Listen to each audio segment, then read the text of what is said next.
காலை வணக்கம். அமெரிக்காவிற்கு இந்தியா தக்க பதிலடி நடவடிக்கை எடுத்துள்ளது. அரியா பொருட்களை கண்டுபிடிக்கக்கூடிய முக்கிய பொருளினை ஏற்றுமதியை தடுத்து நிறுத்தியுள்ளது இந்தியா.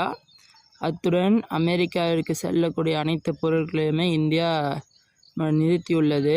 இது வரவேற்கத்தக்க விஷயமாகும். திரு நரேந்திர மோடி அரசாங்கம் இதனை சிறப்பாக செய்துள்ளதாகவே நான் கருதுகிறேன். ஏனென்றால் இங்கே கொத்தவரங்காயில் இருந்து தான் எடுக்கப்படக்கூடிய ஒரு சில பசைகளைத்தான் ரேர் மெட்டீரியலை, அதாவது என்ன சொல்வது, அரியா பொருட்களை கண்டுபிடிக்கக்கூடிய சக்தி அந்த ஒரு பொருளுக்கு உள்ளது. அந்த ஒரு புதை படிமங்களை எளிதாகவே கண்டுபிடிக்க உதவும் அதிலிருந்து எடுக்கக்கூடிய ஒரு வித பசைகளைத்தான் உபயோகிக்கின்றனர், குளுட்டைன் தான் பயன்படுத்துகின்றனர். இதனை இந்தியா தடுத்து நிறுத்தியுள்ளது. ஏனென்றால் இந்தியாவில் விளையக்கூடியதுதான் ரொம்பவும் ஒரு வீரியமிக்கதாக உள்ளது.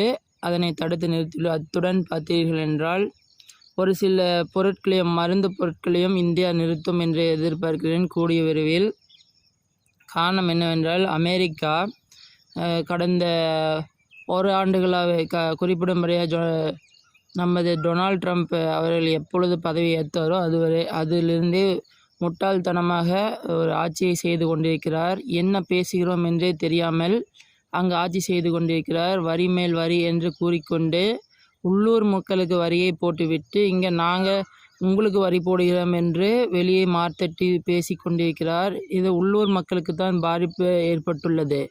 அமெரிக்கா ஒரு ஆயுதத்தை கையில் எடுத்துள்ளது. இங்கிருந்து அங்கு செல்லக்கூடிய மக்களுக்கு துன்பத்தை நேரும் விதமாக இதனை செய்துள்ளதாகவே கருத முடிகிறது.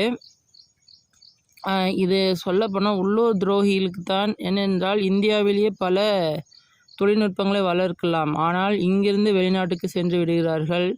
இவர்களை போன்ற அறிவாளிகள் எல்லாம் வெளிநாட்டுக்கு சென்றால் உள்ளூர் மக்கள் எப்படி முன்னேறுவார்கள்?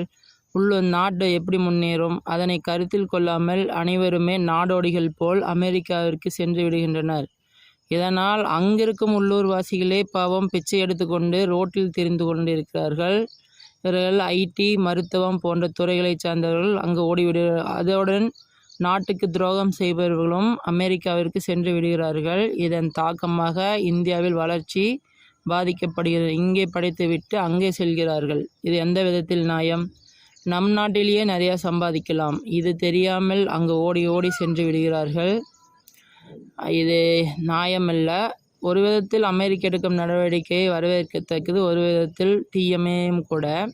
என்றால் முட்டாள்தனமான ஒரு அதிபரை கோர வைத்துவிட்டு எல்லா மக்களும் கஷ்டப்படுகிறார்கள். எவ்வாறு உக்ரைனிலோ அதுபோல்தான் அமெரிக்காவிலும்.